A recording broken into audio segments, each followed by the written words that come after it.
Hey, this is AJ, aka Ausar, and you're watching Disney Channel because I can't remember what I was supposed to say. All right, okay. You ready? Yeah. Cool. You really killed me. Okay, all right. Here we go. It's still rolling. You ready? Hey, this is AJ, aka Ausar, and you're watching Reality with Nosike. Hey, she doing her thing, man. Make sure you follow my girl. What's going on, you guys? It's your girl Nosike here with Reality, and I'm here with the one and only Ausar, what he's known in these streets as AJ, the music king. I love this kid. What's going on? Nothing much. Happy to be here. This is really cool. Oh, don't make me blush. But so the reason being that I love that you're here is because you're from the hometown of Chicago. Yes, ma'am. Right? You kind of understand what it means to hustle, especially you're still in school. What grade are you in right now? So technically I'm supposed to be a senior, but this, in terms of credit hour standards, I'm a junior. We get that. Look, I get that. I get that. It's one of those. It's one of those. But, you know, you're still in school. You're still pretty young. You just turned 21.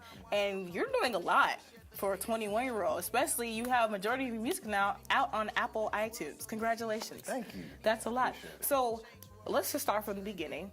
How do you feel like your hustle developed? Well, first and foremost, I'm really competitive. The way I even started rapping in general is because one of my older brothers was heavy into instrumentals and writing and stuff like that. And because I looked up to him when I was younger, we would write together. And at first I'm like, all right, I have to try to impress him with what I'm writing. Right. And it turned from that to, all right, now I got to get better than him at what I'm writing. And once I finally got that recognition from him, it's just something that I kind of hit the ground running with. You had that beginning when you were young with your brother, and it pretty much evolved you, especially lyrically. Your lyrics are very narrative. You tell a storyline. It's like I'm watching a movie, but the song ends, I'm like, damn, what happened? So in your lyrics, what do you feel like your message is portraying those lyrics as you're writing it down on the paper? Majority of the time, it's just my personal narrative. But in addition to, I try to give a message of hope or faith or something within those lines or those parameters every time that I write something out. Where do you think that message comes from, or where do you think that idea to give that message of faith comes from? From one being the way I was raised. I mean, I was raised in a traditional Christian household, so a lot of those values and those ethics definitely transitioned over into me personally and into my music. But in addition to, I feel like that's kind of been the overarching topic to everything I've done since I've been in college, and even before then. There's been a lot that I've been blessed with. You know what I mean? And if I didn't have the faith that I do, and the things that I do, and the things that I wanted to happen, I don't think that they would have manifested. So I just kind of want other people to have that same faith too. Okay, I feel the energy flowing.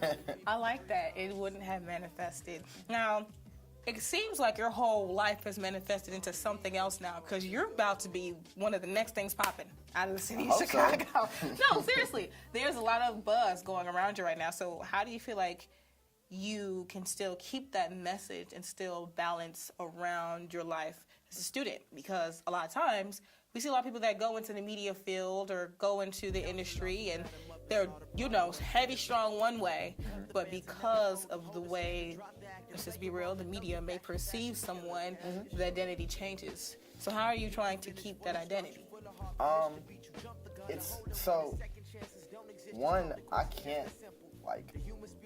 I can't write about anything that doesn't pertain to me, anything that's not me. I've literally tried, and not on some trying to change my own personal message, but I've had people ask hey, could you write a song for me about this situation? And I'd be like, okay, yeah, I'll try it. But it's when I try to put pen to pad, it doesn't sit right, because it's not personal to me, so I can't speak from that perspective. And with that being the case, like I can only write on what I know. So if I were to try and change my message, I feel like it just wouldn't come across right. And even beyond that, like I would never want to. This is first and foremost like for me. This is the way like I express myself through my art. You know what I mean? Yeah. So your newest project, Growth, it actually released on your birthday. Her birthday, by the way, Thank 21. Don't get into no trouble now. No, I'm cool. I'm cool. So you just released your project Growth. It, again, released on Apple iTunes, which is pretty big. And again, it's been getting buzz. Last time we released a project like that, it was craving on Twitter. It's called the 6-Page Letter. It was so big that it was trending on Twitter for at least 2 days. And I think not only in the city of Chicago, but within the nation. You know what I'm saying? Yeah. So what's coming up? What do you feel like you need to put your message towards and your role in that message? So what's coming up? I'll be working on like more singles, more music, probably a couple more EPs, but the bulk of my attention is going towards my next full-length project, which is probably gonna take a while, in all honesty. Oh. But the name of it is David. And I don't want to really give too much information on it yet. You know, I feel you. You're trying to keep them hot. Keep them hot. I get it. I get it. I feel like that when you listen to Growth, like I feel like it gives you an idea of what direction like my music is taking from this point forward, and the sound that I'm evolving into. Because even if you listen to the 6-Page Letter, you listen to Growth, like it's like there's growth. Yeah, there's literal exactly. growth. That's why I like the title. There's literal growth, and it wasn't even to say like. Well, when I first heard the 6-Page Letter, I was like, damn, this kid got it. I mean, we heard, certain singles and you would debut them on campus, but we were like, damn, this dude is really a genius. So now you're moving on to kind of like the next phase, so where people are going to be looking for albums. We're going to be looking for bigger, huger visual projects. And what I kind of just want to get to is, as you're entering the media industry, what do you feel like your role is here? Why do you feel like you need to be here? Because I feel like I deliver a message that isn't much talked about. I feel like, from my perspective, like there's and I was just having this conversation yesterday, which is crazy. We were talking about like rappers who really do spread positivity and like who aren't afraid to talk about their ethics and morals, et cetera, in music. And when you think about that, the only two people that really come to mind who are prevalent, Kendrick, Chance. Those are really the two. And I was talking about how like trailblazing, they really are in that aspect because it's not something that you see much. And I feel like because of that, it's kind of opened the door for me as well. And in that same regard, like I just want to keep the ball rolling. I feel like I was blessed to have the platform that I do, and with that being the case, like I want to be able to get back. I feel so honored just being here right now. But like, and that's great. One of my main purposes for this project, as we were speaking about before, is using media as a communication tool.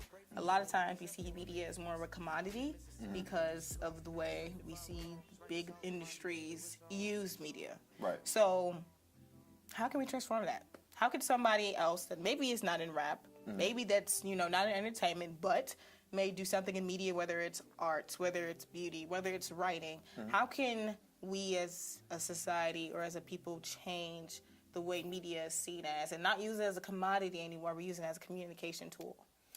I feel like one of the things that would help most is like if people didn't have such like a crabs in a barrel mentality. Okay. Like if everybody worked together towards a common goal, like it would be more prevalent. I feel like the people who are the most prevalent probably aren't concerned about much outside of the money aspect too. And the people who really do care, like they just don't have the power. So like working together to get to that point. It's a balance. Yeah. It's a little balance. Okay, see, you open your mind. I like that. Well, just as a wrap up and following up, you have a lot of fans. You do. A lot of people really not only generally like your music, but just generally like you for who you are. I got a whole lot of game. So, what do you say to those who are literally watching your every step? You know, everybody, to your family, to those that you've built connections with, to those who are looking to invest in you, pretty much. What do you say to those people as you're moving along the ladder? A lot. Firstly, like, just thank you. I really don't take any of that for granted. Because I realize there are a whole lot of people who are probably a whole lot more talented than I am who don't really get, like, and because of the people who support me, I've been pushed to the forefront countless times in competitions. I was just in a competition for Chicago Reader. Yeah. Yeah, and I didn't win, but I was runner up, and the person I lost to was Chance, and it was for like best Chicago hip hop artist, and I came in second. Yeah. Wow! Yeah. Wow! I didn't know that. Wow, that's big. That's still congratulations. Thank you. Still, it's just stuff like that. Like this was based off of like people voting, and you feel me? Like just little, like not even little, but stuff like that. Like taking that extra time out to actually support, coming out to shows, like buying merch, all of that. Like that means a whole lot to me. My heart warms up when you talk. It does. I love it. I really do. Is there anything else you wanted to say? Thank you for having me. This is really You know, cool. we have our conversations. We do. We literally have our conversations, like off camera, just, what's going on? Like, this is what I'm thinking about. Just checking in. So what is your advice to me? Because I'm going to post this. But what is your advice to me as, in the media world, trying to like really push to change the face of what media is seen as? I would say just keep grinding. Like you know how we first started talking. Like, right. When we first started, I literally, because I saw what you were doing, I was just like, can you give me some advice? Hey, I need it. Like that is how this all started. And since then, like I feel like we both progressed so much. So like, I just want us to keep progressing. And in 2 years from now, you feel me? When we come back and we do this again. We're doing it again. Yeah, we can talk about it. That's lovely. Thank you so much for giving us your reality. Now, there's one thing that I like to do with everybody that comes on and talks with me is for them to give a reality check. And this is just a little something that, a quick little message to those who are looking on what your reality check of the day is, or your biggest lesson from your reality. What would be your reality check be for those watching? Hey, this is AJ, aka Ausar, and my reality check is, first and foremost, what you want isn't always necessarily what you need. And in addition to that, patience is key. With patience, you can accomplish so much more than you even thought you could. Hey, look, from the king, this is the king right here. I'm telling y'all, he's going to have his own little kingdom. Y'all going to be like, dang, wow. I don't know. Thank you so much, AJ. I truly appreciate it. You're back here with Nosike in reality, okay? Stay tuned. We're coming back. I came too far, worked too hard, just to get here and feel so defeated. Fighting till my strength get depleted. Yeah, I done came too far, worked too hard,